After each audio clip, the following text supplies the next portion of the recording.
お前も7代目と同じところへ送ってやるよ、ボルト。こうなるしかなかったのか。そうだ。忍びの時代は終わる。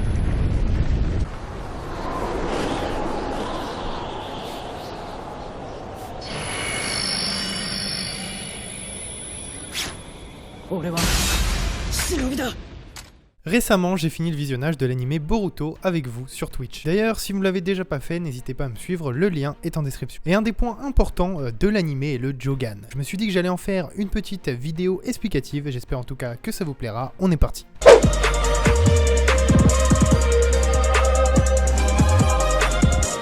Le Jogan, ou littéralement traduit l'œil pur, est un dojutsu unique qui n'est connu que par le clan Otsutsuki, dont les membres prétendent qu'il est gênant et que c'est un pouvoir fortement hérité de leur clan. Dans le manga, le dojutsu est d'apparence sans relief avec une pupille à peine visible. Lorsqu'il est représenté dans l'anime, le dojutsu est de couleur bleu clair avec une sclérotique sombre et une pupille visible. Lorsqu'il l'utilisa pour la première fois durant son passage à l'académie, Boruto ne semblait pas avoir la capacité de l'activer par sa propre volonté, mais l'œil s'activait involontairement lorsque Boruto se concentrait sur une personne ou un objet. Une fois adolescent, il semble pouvoir l'activer à volonté. Je dis ça parce que je pense qu'on l'a jamais vu sous sa forme parfaite dans l'anime, mis à part lors de sa première scène quand il est adulte, mais sinon il ne l'a jamais utilisé à son maximum, en tout cas je pense. Mis à part ça, de ce qu'on sait, cette capacité a l'air assez broken et elle ne semble pas entrer avec les autres catégories de dojutsu. En effet, je pense que contrairement aux autres pupilles, le Jogan a une progression naturelle. Si vous voulez, on a par exemple le Sharingan qui devient un Rinnegan, ou encore le Byakugan qui devient un Tensegan.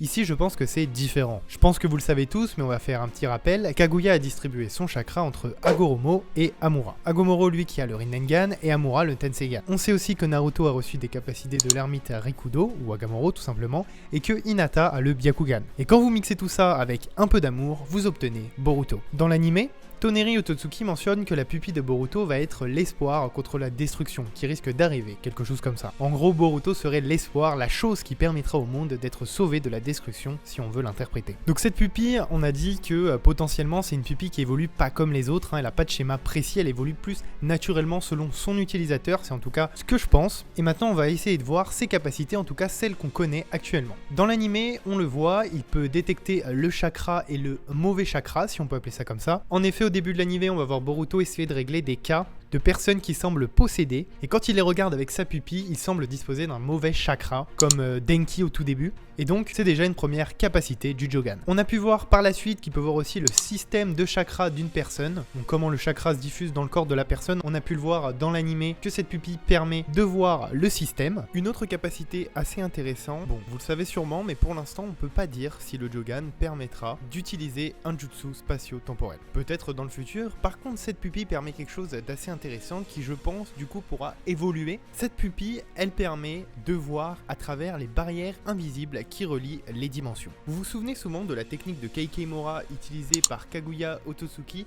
le Yumutsu Hirasaka. Dans Naruto, Kaguya était capable d'ouvrir des portes dimensionnelles dans l'espace qui lui permettaient de se transporter instantanément n'importe où dans ces 6 dimensions. Et donc on le verra dans l'anime Boruto, grâce à cette capacité de voir à travers les barrières invisibles, on pourra voir que Boruto, grâce à cette pupille, aura la capacité de prédire où Yomutsu Hirasaka sera utilisé. Donc c'est une capacité qui est plutôt cool, puisque du coup la personne elle a beau voyager pour t'esquiver, pour te feinter, tout simplement t'as juste à utiliser ta pupille pour voir où elle va réapparaître. Et donc vous allez me dire, et vous avez raison, c'est déjà très très fort, mais je pense que peut-être par la suite, en évoluant, il pourra peut-être utiliser cette capacité, utiliser ce jutsu spatio-temporel, ce qui pourrait être très très très broken, mais pour l'instant on n'a aucune info là-dessus, donc on verra dans le futur. Et enfin pour finir, ça reste quand même très théorique, mais je pense qu'un peu à la manière du Sharingan, tout en dosant, il faut pas exagérer, il peut voir les mouvements et les prévoir, comme on a pu peut-être le voir contre Momoshiki avec sa petite esquive en ayant le Jogan activé. Donc voilà, on connaît encore très peu de choses sur cette pupille, mais je pense qu'elle aura son importance dans le futur et qu'elle a l'air d'être très cheatée. Je pense que la théorie la plus probable concernant le fait que Boruto la possède reste la génétique. J'espère en tout cas que par la suite, on aura plus d'informations sur cette dernière. Voilà, c'est déjà la fin de cette vidéo, j'espère qu'elle vous aura plu. J'essaye des nouveaux styles de vidéos, voilà, je vous fais des vidéos explicatives, un peu de théorie, un peu sympa, j'espère que ça vous plaît.